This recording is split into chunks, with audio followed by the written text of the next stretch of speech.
At 5 o'clock, Ed Loyce washed up, tossed on his hat and coat, got his car out, and headed across town toward his TV sales store. He was tired. His back and shoulders ached from digging dirt out of the basement and wheeling it into the backyard. But for a 40-year-old man, he had done okay.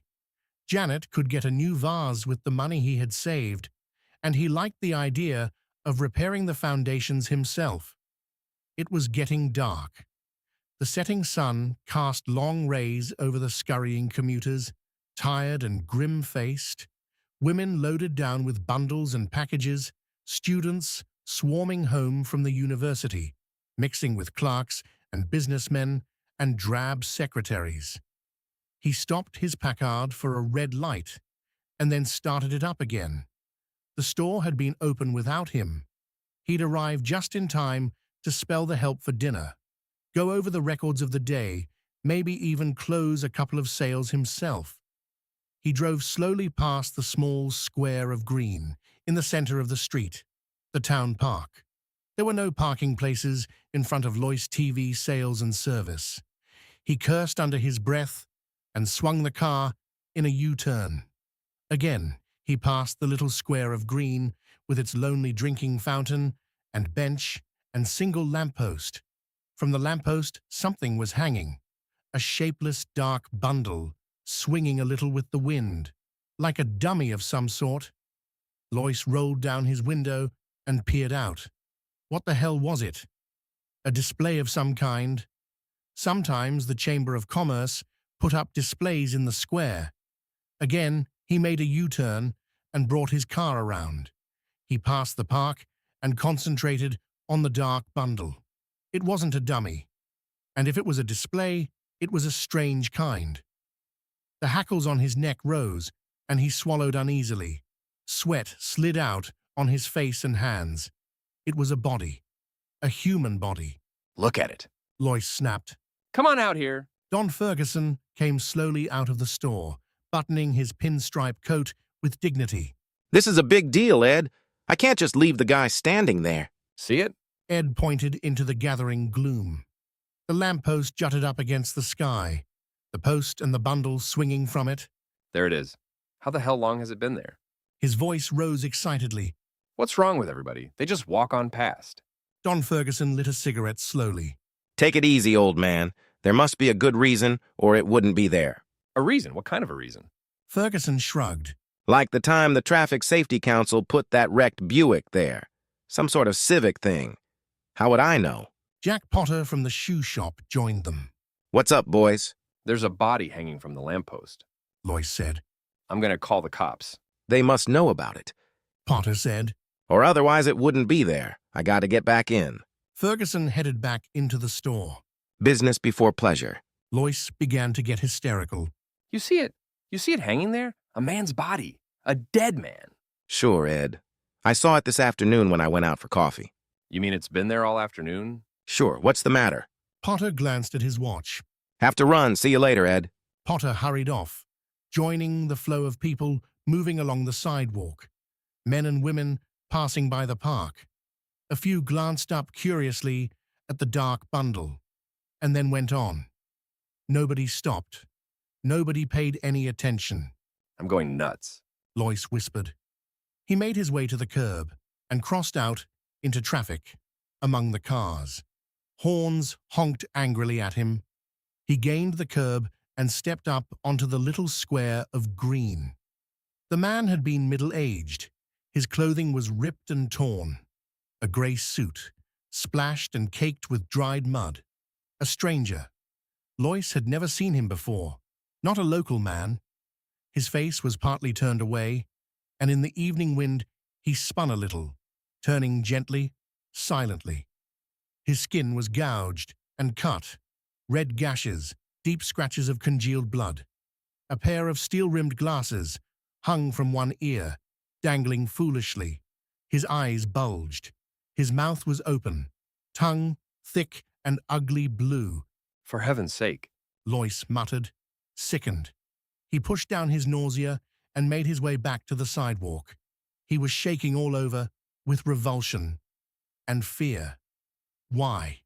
Who was the man? Why was he hanging there? What did it mean? And why didn't anybody notice? He bumped into a small man hurrying along the sidewalk. Watch it! The man grated.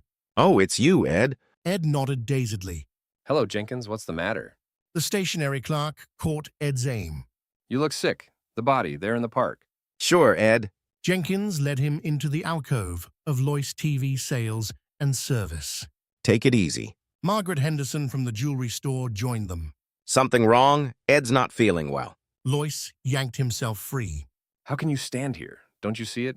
For God's sake. What's he talking about? Margaret asked nervously. The body. Ed shouted. The body hanging there. More people collected. Is he sick? It's Ed Lois. You okay, Ed? The body. Lois screamed, struggling to get past them. Hands caught at him. He tore loose. Let me go. The police. Get the police. Ed! Better get a doctor. He must be sick. Or drunk. Lois fought his way through the people. He stumbled and half fell. Through a blur, he saw rows of faces, curious, concerned, anxious, men and women halting to see what the disturbance was. He fought past them toward his store. He could see Ferguson inside, talking to a man, showing him an Emerson TV set. Pete Foley in the back at the service counter, setting up a new Philco. Lois shouted at them frantically. His voice was lost in the roar of traffic and the murmuring around him. Do something. He screamed. Don't stand there. Do something. Something's wrong. Something's happened. Things are going on. The crowd melted respectfully for the two heavy-set cops moving efficiently toward Lois. Name? The cop with the notebook murmured. Lois. He mopped his forehead wearily. Edward C. Lois, listen to me. Back there. Address? The cop demanded. The police car moved swiftly through traffic, shooting among the cars and buses. Lois sagged against the seat, exhausted and confused. He took a deep, shuddering breath. 36-8 Hurst Road. That's here in Pikeville? That's right. Lois pulled himself up with a violent effort. Listen to me. Back there. In the square. Hanging from the lamppost. Where were you today? The cop behind the wheel demanded. Where? Lois echoed. You weren't in your shop, were you? No. He shook his head. No, I was home. Down in the basement. In the basement?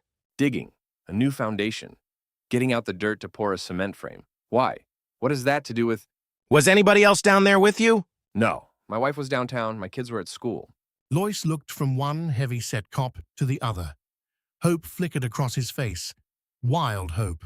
You mean because I was down there I missed? The explanation? I didn't get in on it. Like everybody else? After a pause, the cop with the notebook said, That's right. You missed the explanation. Then it's official? The body it's supposed to be hanging there? It's supposed to be hanging there, for everybody to see. Ed Lois grinned weakly. Good Lord. I guess I sort of went off the deep end. I thought maybe something had happened, something like the Ku Klux Klan, some kind of violence. Communists or fascists taking over.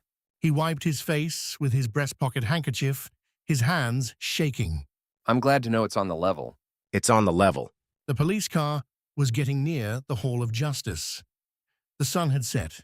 The streets were gloomy and dark. The lights had not yet come on. I feel better. Lois said. I was pretty excited there for a minute. I guess I got all stirred up. Now that I understand, there's no need to take me in, is there? The two cops said nothing. I should be back at my store. The boys haven't had dinner. I'm all right now. No more trouble. Is there any need of... This won't take long. The cop behind the wheel interrupted. A short process. Only a few minutes. I hope it's short. Lois muttered. The car slowed down for a stoplight. I guess I sort of disturbed the peace. Funny, getting excited like that and... Lois yanked the door open. He sprawled out into the street and rolled to his feet. Cars were moving all around him, gaining speed as the light changed. Lois leaped onto the curb and raced among the people, burrowing into the swarming crowds. Behind him, he heard sounds, snouts, people running. They weren't cops. He had realized that right away. He knew every cop in Pikeville. A man couldn't own a store, operate a business in a small town for 25 years without getting to know all the cops. They weren't cops, and there hadn't been any explanation. Potter, Ferguson, Jenkins, none of them knew why it was there. They didn't know, and they didn't care. That was the strange part. Lois ducked into a hardware store. He raced toward the back, past the startled clerks and customers, into the shipping room and through the back door. He tripped over a garbage can and ran up a flight of concrete steps. He climbed over a fence and jumped down on the other side, gasping and panting. There was no sound behind him. He had got away. He was at the entrance of an alley, dark and strewn with boards and ruined boxes and tires. He could see the street at the far end. A streetlight wavered and came on. Men and women, stores, neon signs, cars, and to his right, the police station. He was close, terribly close. Past the loading platform of a grocery store rose the white concrete side of the Hall of Justice, barred windows, the police antenna, a great concrete wall rising up in the darkness, a bad place for him to be near. He was too close. He had to keep moving, get farther away from them. Them? Lois moved cautiously down the alley. Beyond the police station was the City Hall, the old-fashioned yellow structure of wood and gilded brass and broad cement steps. He could see the endless rows of offices, dark windows, the cedars and beds of flowers on each side of the entrance, and something else. Above the City Hall was a patch of darkness, a cone of gloom, denser than the surrounding night, a prism of black that spread out and was lost into the sky. He listened. Good God, he could hear something, something that made him struggle frantically to close his ears, his mind, to shut out the sound. A buzzing, a distant muted hum, like a great swarm of bees. Lois gazed up, rigid with horror. The splotch of darkness hanging over the City Hall, darkness so thick it seemed almost solid. In the vortex, something moved, flickering shapes, things, descending from the sky, pausing momentarily above the City Hall, fluttering over it in a dense swarm, and then dropping silently onto the roof. Shapes, fluttering shapes from the sky.